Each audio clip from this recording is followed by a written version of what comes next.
Alright. Here we go. Here's where this story gets awesome. Alright? Here's where this story gets good. Ian, I'm talking to Ian one day, and I usually talk to Ian about our business plans, what we're going to do in the future, what have we done in the past, what worked, what didn't work. Basically, working on our independent label, our independent game, coming together as business partners and making our business work. That's what we do. And I'm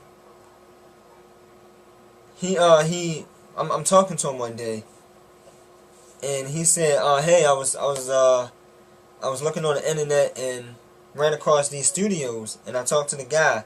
Turns out the studio is like right down the street from him. So fast forward, we get a room in that building, and we make that our studio. And I was really ecstatic about it. And at the time, we were using Acid 4.0.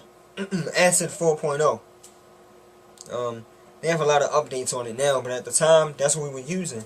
And he had these huge monitor speakers that we used, and we set them up on milk crates.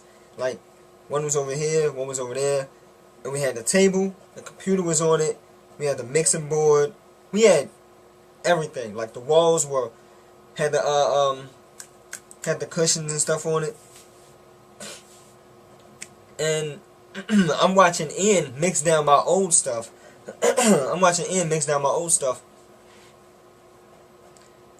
I'm like, man, it doesn't look that hard. Like, I can do it. So he would teach me. He said, Ian told me, he said, I'm not going to always be around. So you have to learn how to work this equipment. So now we have our own studio. I'm like, man, I really do need to learn how to work this equipment. So I sit down, and he would record some of my songs. And when he left, I would stay the night in the studio and just record myself, constantly practice on mixing my own stuff down. And then one night I got this wild idea just to get really focused and then go at it. And that's how we came up with the Green Mixtape, which was my first CD that I had 100%. That CD is 100% mine. I sat down, listened to each beat. I wrote the verses, I wrote the hooks. I asked the people to feature on some of the songs. Like, I had the idea to have them on there. And I mixed it down. And it's funny, because like I said, I would sit there and practice on my own stuff.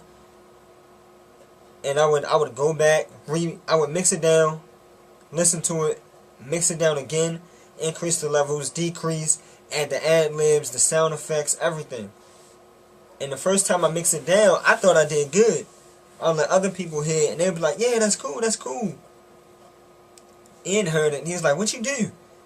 And I'm like, yeah, it's great, isn't it? Everybody loves it. He's like, nah, it's too low. And it was low. Like, I heard it, like, regularly. Like, it's different from the monitors. I heard it regularly. I said, wow, it is low. What the hell was I doing? So I had to go back. And when I went back, I took some songs off. And then I recorded some new songs, put them on there. And there's only like 3 or 4 because it was real dry. But now I think that's my most complete mixtape to date. Sounds like an album, really. And, yeah, so I went back, increased the volume, added some stuff, took out some stuff, and made it just a better mixtape. And yeah, man, that's how the Green Mixtape came up. I love it, man. I love it.